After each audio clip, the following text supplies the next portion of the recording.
You're listening to Civic Media.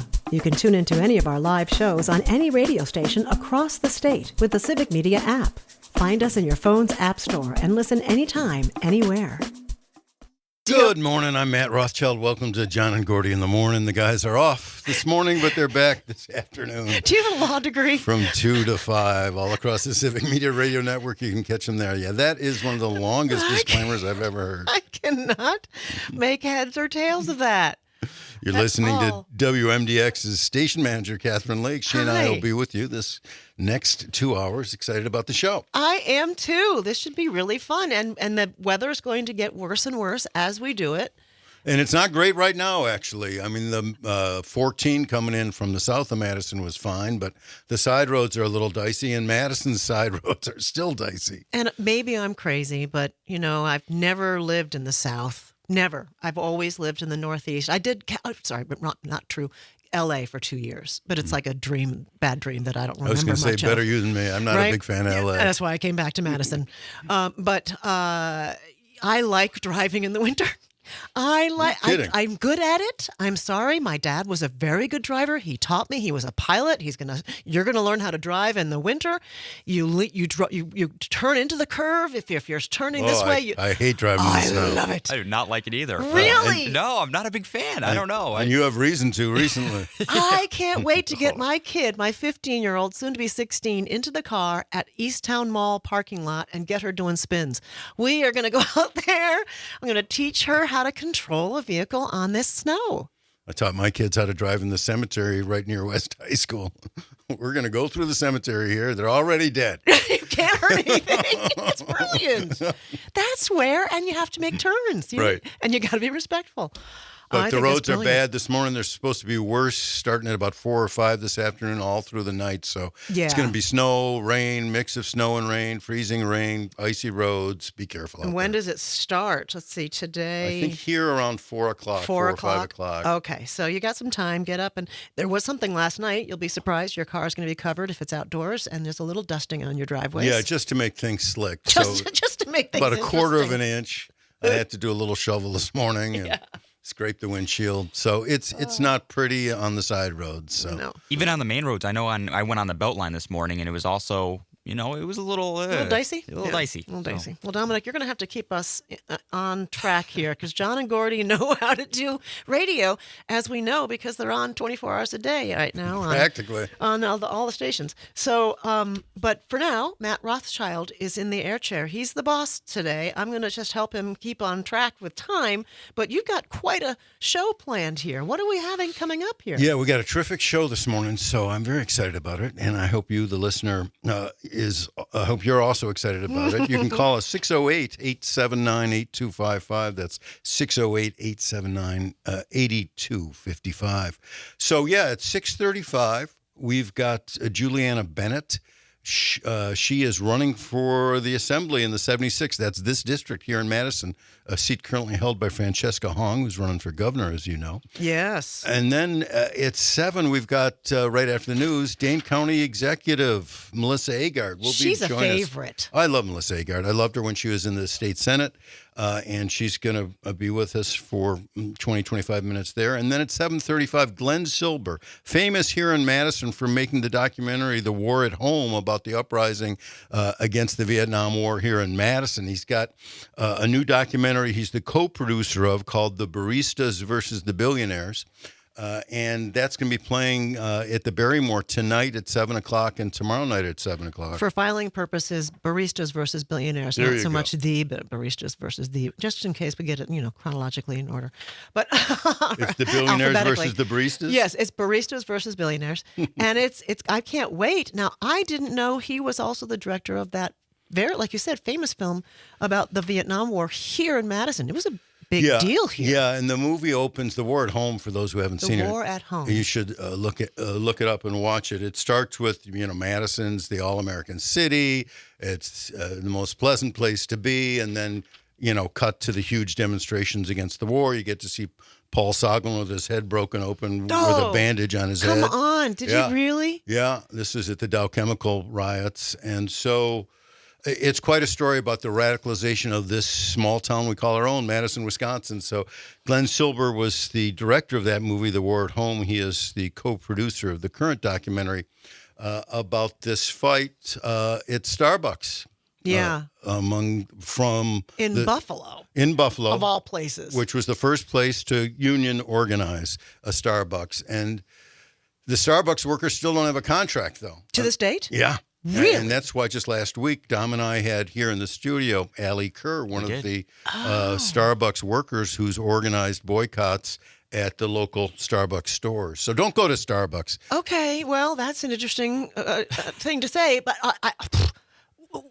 I don't understand how a company that sells not $5, not $6, $7 cups a Joe can't let their workers be happy. How can they get unhappy? Especially when Howard Schultz, the founder, and he's such a tool. He's a tool, and he's in this movie. He's a billionaire. He's one of the billionaires. We've got quotes from him, right? I mean, Dominic, he's yes. Can we say tool on the air? He's wondering. But we have some quotes from him. He is awful. Yeah, he's terrible, and I think he's the main villain of this film, this documentary playing at the Barrymore tonight at 7 and tomorrow night at 7. So we'll have the co-producer, Glenn Silber, whose name is familiar to people of a certain age here in Madison who've seen The War at Home. I've talked to Glenn Silber before. I'm looking forward to speaking with him. He'll be right here in the studio, so that's going to be fun. Oh, wow. Okay, yes. And he's staying at the house of one of our friends, editor of a paper, right? Isn't he? Norm Stockwell, who runs the Progressive Magazine, where I used to work for 32 years. I used to work. He'll be ushering him in. Just the guy, delivering the Progressive papers. No, you were like the flippin' editor, right? Yeah, for a long time. Editor and publisher. Norm is doing a great job over there, so Norm will be escorting in Glenn Silber. Why the heck did you ever leave? Why would you retire? Why would you stop? You haven't stopped. Look at you. You just can't stop. You're on the radio. Well, it's because you dragged me out of retirement, I did. Kathryn. You can't not. So, Matt Rothschild, speaking of people who are well-known in Madison, you've been here all your life? No, I grew up in the North Shore of Chicago. Did you? Okay. Went so east did Dominic. for some years. Went to work for Ralph Nader for a couple of years, and then came back to work at the Progressive. So where was Ralph Nader at the time? Washington, D.C. You were in D.C. Okay. Yeah. In the early '80s. So okay. I loved working at the Progressive. I loved working, especially with the poets and the writers, tremendous writers: Molly Ivins, Howard Zinn. Terry Tempest Williams. You got to meet Howard Zinn? Yeah. In fact, he came and gave one of his last public talks for our 100th anniversary celebration at the Progressive. Robert Redford was here. Come Yeah. on. See, that's why you know everyone. I asked how do you know all these people? You're like, why. Well, I've been around. They would write for me, and Robert Redford was a fan of the Progressive. That was great. It was a highlight of my wife's career when she got to meet Robert Redford. So that was a lot of fun. But yeah, I got sick of raising money. Actually, is the true story. Of course. And doing it's exhausting. and doing personnel too. Yeah. So all that, and we were totally undercapitalized. We would have like 2 weeks or 4 weeks of savings in the bank, and you're supposed to have a year or at least a half a year if you're a decent nonprofit. So, or a human. Yeah. We're all supposed to have a little something in the bank, and it's hard to do. But yeah, I was like half of the American public. I was going paycheck to paycheck there, running to the post office to see if our fundraising mail brought in enough money to cover payroll. Open that envelope, get it to the bank. Yeah. Oh my gosh. Yeah. So I was in the nonprofit sector too with arts management, and it makes you heartsick. Because you just care so much. Anybody in the nonprofit sector cares. Yeah, it's very dicey. I guess we have a phone call, and you can join our conversation at 608-879-8255. We got Matt. Is that from Madison? My glasses. From Middleton. Yeah, get your readers out. Come on. Hi, Matt. How are you this morning? Thanks for calling in. Hey, guys. Thanks for filling in. For John and Gordy, I have a fairly meaty question here. It's a big macro look at the world and the trouble we're in. I'm a big fan of Orwell and Huxley, and I always think day to day now, seeing this dystopia that the right-wing wealthy and the uber-religious and these people that want control are forcing us towards. I get the impression that the vast majority of people on this planet do not want that, yet we're steamrolling towards it. And Huxley, in an interview in 1976 or 69, one of those, I can't remember which, it was Mike Wallace, famous 60 journalist minutes. at the time. Oh, yeah. Huxley said and warned about this. He said that the answer to avoid totalitarianism and the dystopia they wrote about was to decentralize. The more consolidation of power, industry, finance, all these things is what leads to this dystopia, and we see it happening all over.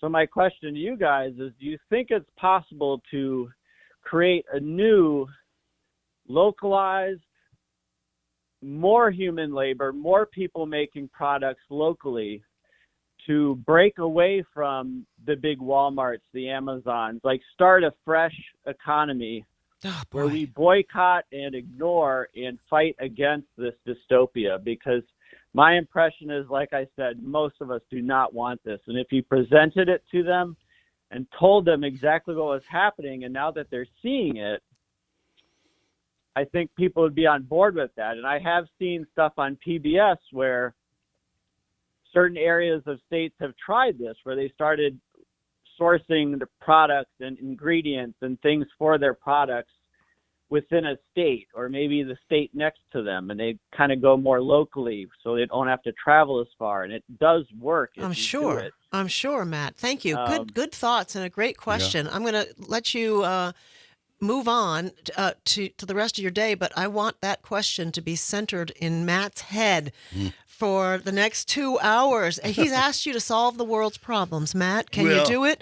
Can you do it right now, between now and 8? I mean, seriously. I appreciated the call, He said it right. Yeah, Matt from Middleton with another thoughtful call. He often calls in with really wise concerns. And, of course, the concern about totalitarianism has been or authoritarianism or fascism coming from Trump or from these other authoritarian leaders all across the world. That's been the central nightmare for the last many years here that we're wrestling with. And I do think it is possible to get to an economy that serves people, but we can't get there right away because those who hold the power want to hoard the power. It took a while for them to get to this place, and it's going to take a little while to fix it. And they used a very strategic plan for the last 50, 60 years, the far-right billionaires to get someone like Trump in to get their agenda through. Right. And we can respond, though, by shopping locally, by trying to help out our local businesses and trying to help each other out. Interestingly, Madison, I think, has been very good about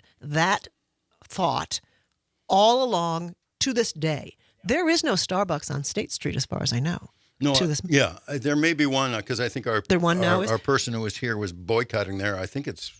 Is it on State? Yeah, there's one, and there's also one downtown at ML King Drive. Okay. And there's one right here too. Oh, there is on State. Right around. Yeah. Oh, okay. So I wasn't sure. But there are choices. That's the important thing. You can go to Collectivo Coffee, which is a unionized coffee shop. There are some other great local coffee shops. You can buy locally. You can buy your presents this holiday season locally. So do that. We're going to be right back here on WMDX, 608-879-8255. The John and Gordy Show. I'm here with Kathryn Lake. I'm Matt Rothschild. Please hang on.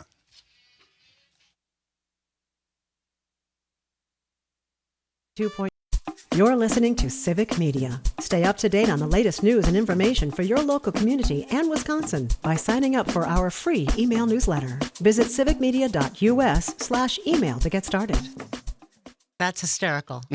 You brought that. Sean Michael Dargan helped me with that. Matt Rothschild, you are hysterical. 622 at 92.7 WMDX. I'm Kathryn Lake. We're filling in for John and Gordy. Thank you, Matt, for doing this and for the podcasts you continually do. You've been doing those with Dominic for a little bit now. Yeah, the Wisconsin Forward podcast. We interviewed every one of the Democratic candidates except Mandela Barnes because he hadn't joined the race until last week, and I've got feelers out to him. So you can go to the Wisconsin Forward podcast at civicmedia.us and and listen to a half-hour conversation with each of the candidates. Figure out which one you'd prefer at this point. So it's a wide open primary. It's very interesting to watch what's going to happen there. We do that little bird song intro because every time I come on, I like doing two things at least, other than talk politics, which I can do till the cows come home. There's a cliche for you, but one of them is is talk about birds. 1 out of 3 Wisconsinites is a bird watcher. I've been a bird watcher since I was 4 years old. Come on. Seriously. So that was the intro we have, and we do a bird of the day when I'm on, and the bird of the day is the Tundra Swan, which when I was growing up was called the whistling swan. Let's take a listen to it. You do not have the sound. Yes, we do. Oh, wow. And now, if you're listening and you live near Lake Mendota, you've been hearing that sound a lot over the last couple of weeks because there are flocks of Tundra swans on Lake Mendota. They come down from the Arctic when things freeze up there, and they look for open water, and we've got some open water here still. They'll be on Lake Mendota until it freezes. So you can, and sometimes they're on Lake Monona also. I've seen them over there near the East Side Businessmen's Center, now East Side Community Center, I think. I don't get it. Yeah, until it these freezes. big birds come down from the Arctic. It's great. I get it. They're coming down because it's too cold. Honey, we're going to go today. We're going today. To get the kids, we're going. I get that. But how do they know when it's going to freeze the next morning in Mendota? They got to get going before that. How do they? I don't know. They're pretty hardwired. Birds are hardwired. That's the cool thing about them. They also know when a low-pressure snowstorm's coming. So the little birds will be eating your feeders ravenously this morning because they know there's a storm coming tonight. And there is a storm coming, yeah. We're going to get up to maybe 33 degrees today. Wintry mix expected to move in this afternoon. High winds, winds southwest 5 to 10, not that bad. Here's the thing. I want to troll Gordy Young right now, Mr. Weatherman, because as we all know now, 80% chance, right? What does that mean? 80% chance of precipitation. To you, what do you think that means? 80%. That your life has an 80% chance of being rained on, right? Well, I think 80% to me means definitely. When the weather people say it's 80%, to me it seems like it's 100%. It's not the chance, though. It's 80% of the area. Oh. Yeah. That's the thing. And it's irritating because right here on the Weather Channel's language is chance of precipitation 80%. But what they mean is 80% of you will get it. Well, or the area. My advice is expect it. It's coming. It's coming. You're going to get it. If you're listening, you're going to get this weather. It's going to be a bad day. So listen, so if you want to call in with your bird sightings, you can always do that, 608-879-8255. If you've seen a Tundra Swan here in Dane County, let us know. But two things I've never heard John and Gordy talk about, birds and poetry. No. And both of those things you guys talked about before we went on the air. I always bring those in. So I want to do 2 little poems. Okay. Because you mentioned I was working at the Progressive. We would publish Wendell Berry, the great poet from Kentucky. I actually stayed at his house once. Here's a little poem that's been circulating on Facebook recently. I'm going to read that, and then I'm going to read one for you, Kathryn. Okay. So this is a morning poem, a seize the day poem, an old young man poem from Wendell Berry. Though the body grows old and bears the ache and weight of many days, the life by which it lives is young. For life is young or it doesn't exist, is not even dead. And so as I walk in the land's holy Sabbath under the tall trees, I come at once into the old, young joy that has moved me all my life to be here in the early morning light. I just love that. That's nice. By whom again, please? Wendell Berry, Kentucky poet, short story writer, novelist. So, Kathryn, when I was coming in, I heard on WMDX, this station, your lovely voice saying, WMDX, where thinking is still fashionable. Yeah, apparently. And so I found another Wendell Berry poem in this book. If we have become a people incapable of thought, then the brute thought of mere power and mere greed will think of us. If we have become incapable of denying ourselves anything, then all that we have will be taken from us. If we have no compassion, we will suffer alone. We will suffer alone the destruction of ourselves. These are merely the laws of this world as known to Shakespeare, as known to Milton. When we cease from human thought, a low and defective cunning stirs in the most inhuman minds. That is absolutely prescient. Stirs in the most inhuman minds. It's stirring in the mind of Donald Trump and Pete Hegseth. I'm sorry. Sure. It's exactly what's happening. Yeah. Wow, 628. Currently, what temperature do we think we're at right now? So that was Wendell Berry. Yeah. You can pick up a Wendell Berry book of poems and open it to almost anything beautiful and deep like that. Yeah. That's a gift. 28 degrees currently. Thank you very much. And later on today, we're going to be talking with who has just arrived. That's Juliana Bennett. She's running for the state assembly. She used to be on the Common Council.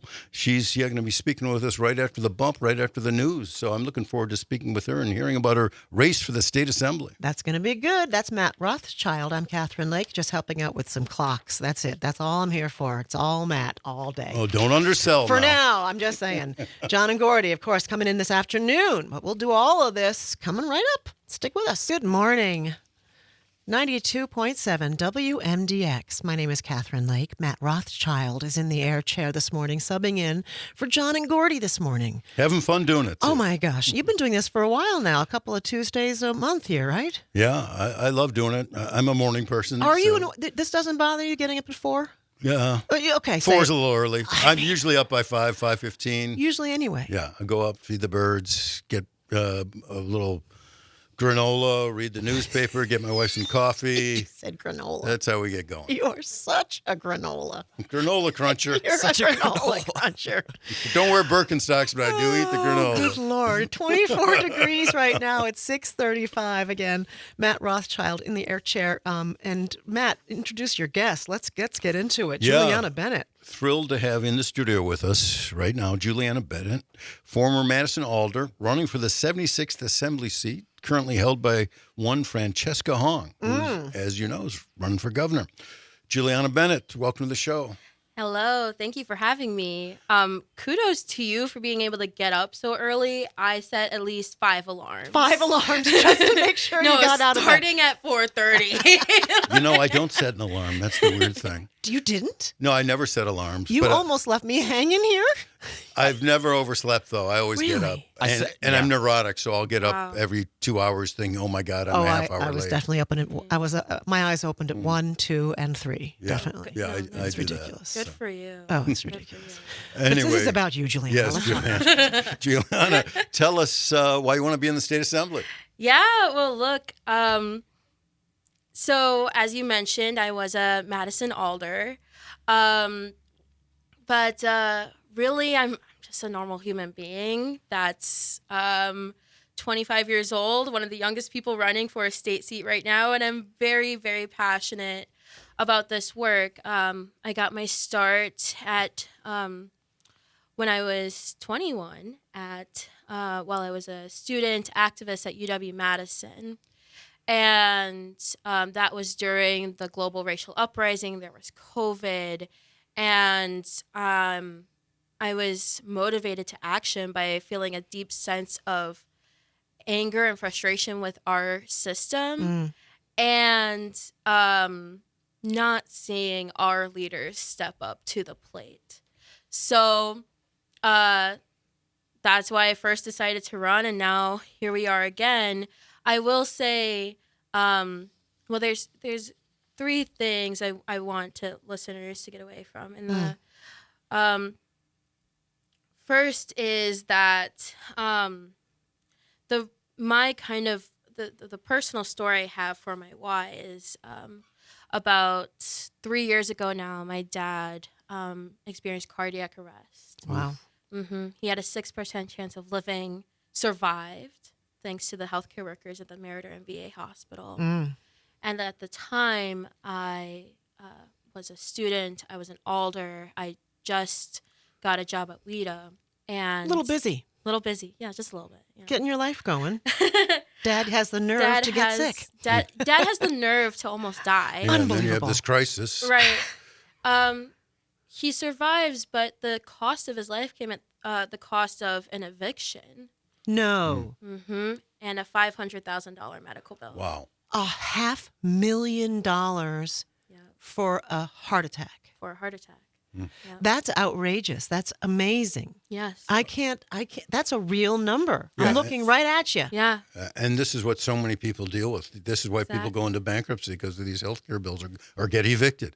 Yes. And so you decided to, Yes. use that experience to try to do something about people similarly situated? Exactly. I mean, look, we are at a time where it is incredibly difficult to get by.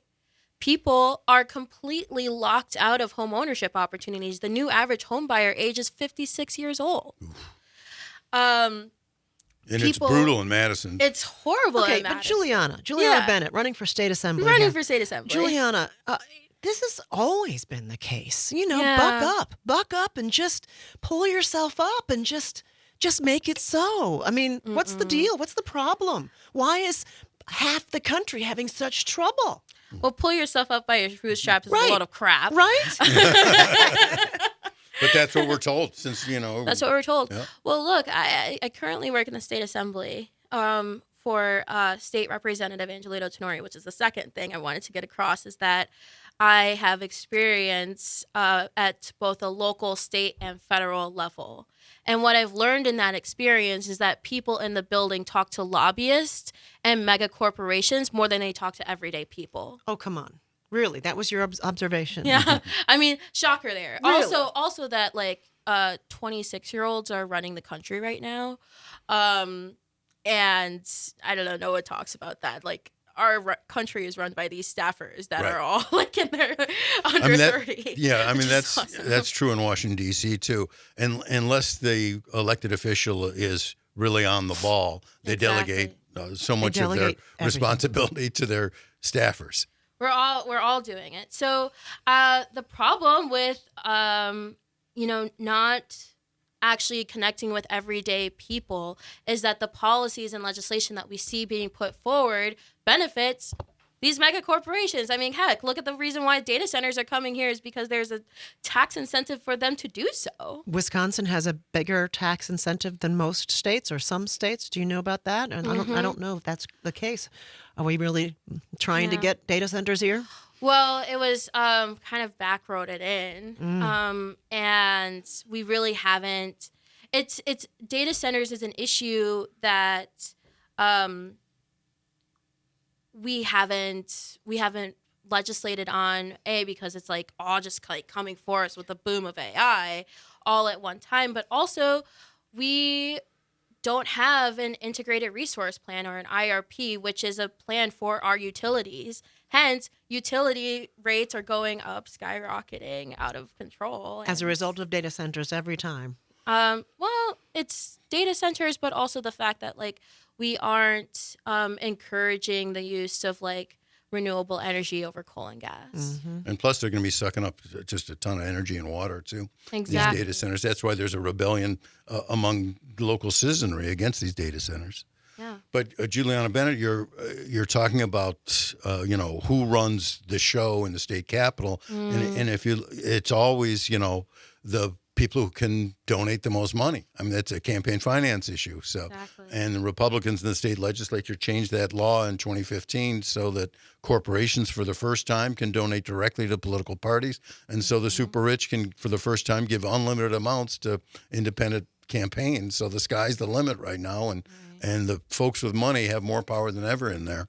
And you're going to want to get in there and try to change that. How would you do that? That's the plan. Well, look, I said this before, and I'll say it again. I think that part of what we need to do is also look within our own party. I've seen so much how we moderate ourselves, and bold, progressive, innovative ideas get stopped before they even reach the light of day.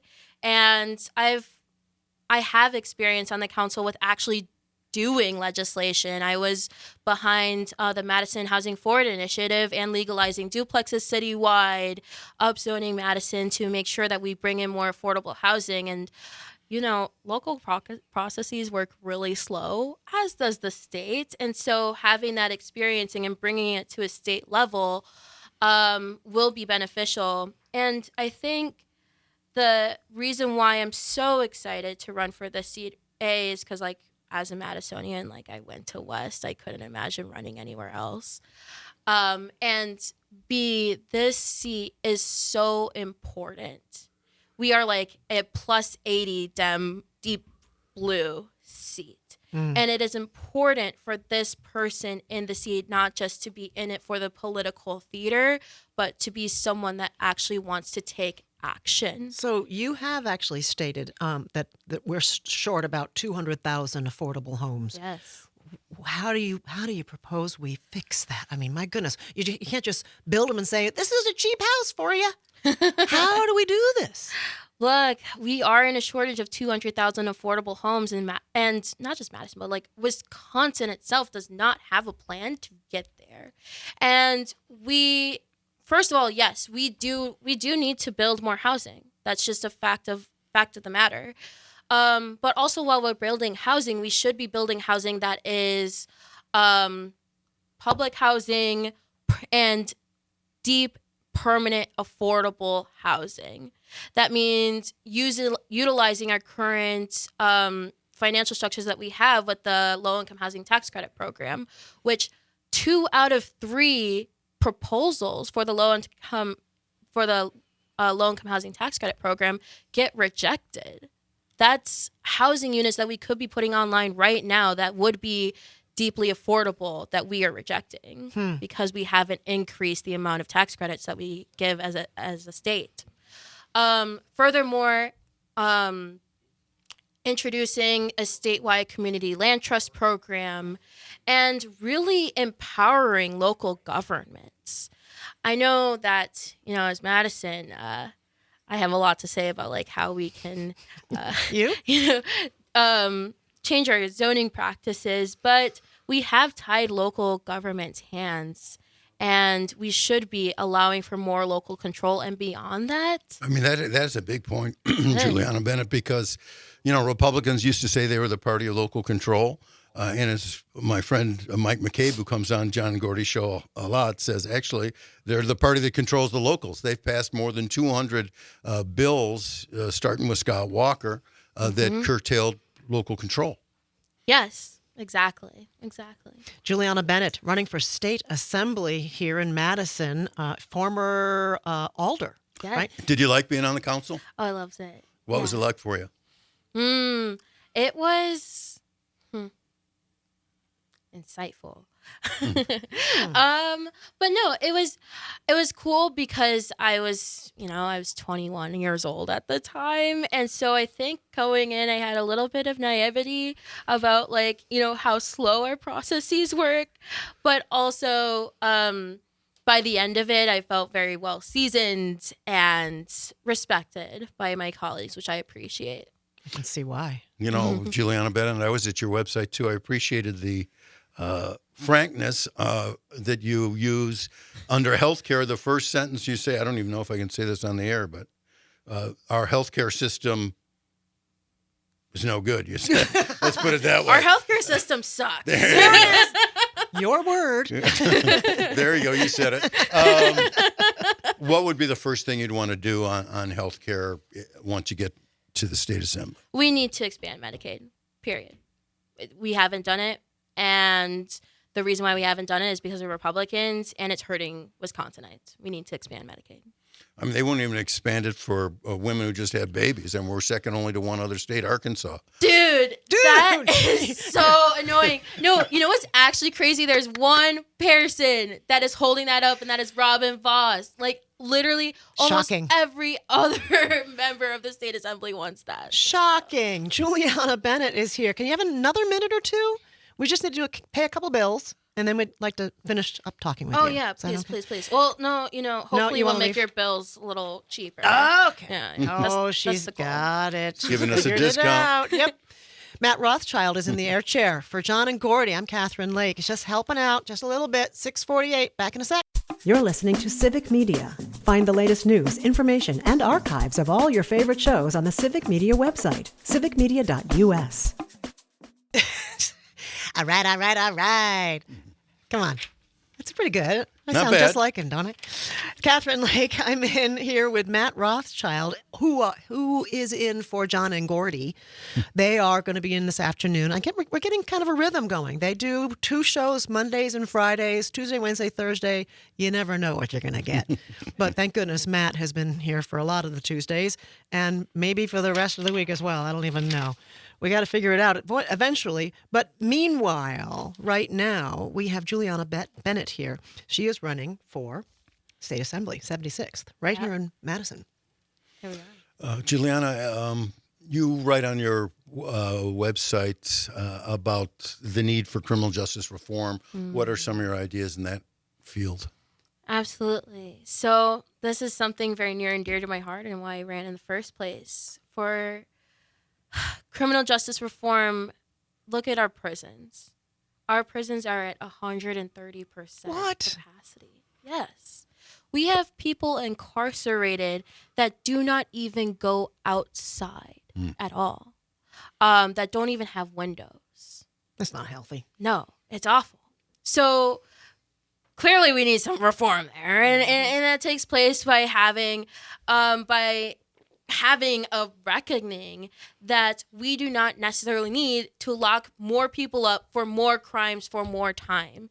Instead, we should be investing in a system that actually rehabilitates people and gives people opportunities for housing, healthcare, jobs, etc. The reason why people are committing crimes in the first place is because they do not have access to the services that they need. Juliana, you're so young. She's so naive. This is not possible. How can you get all this done with the assembly? I mean, my goodness. My goodness. I know. Look at me wanting to change the world. But What are the odds of flipping the assembly and the state senate, though? That would be dramatic. look, we have a real shot at a Democratic trifecta this year. And that is why it's so important for these deep blue seats to have people that want to take action and shake things up. Because the more we lean in to being blue, the more that we can actually find a place where we pass Democratic proposals instead of basically Republican light proposals. Well said. I mean, on day one, if there's that trifecta, what would be the first bill you'd want in, other than the Medicaid expansion, which you talked about before? I mean, on your website, you talk about legalizing marijuana. That's something a lot of people want. Yeah. That would be dope. That'd be pun intended. I think we're going to leave it there. Juliana Bennett, thank you so much for being here today. Really you. appreciate it. Good luck in your race. Yeah. How can people support you if they'd like? Yeah, hit us up, JulianaBennett.com or Juliana for the People for most socials. Let's shake things up and take action and deliver for the working class. That's Thank you Bennett, so much. 2 N's, 2 T's. 2 N's, 2 E's, 2 T's. Absolutely. Yeah. 6:55. We have very little time left in this hour, but we've got to try and get at least a little bit in with Amy Good from the Dane County Humane Society. I can't believe you're here, Amy. Thank you so much for joining us.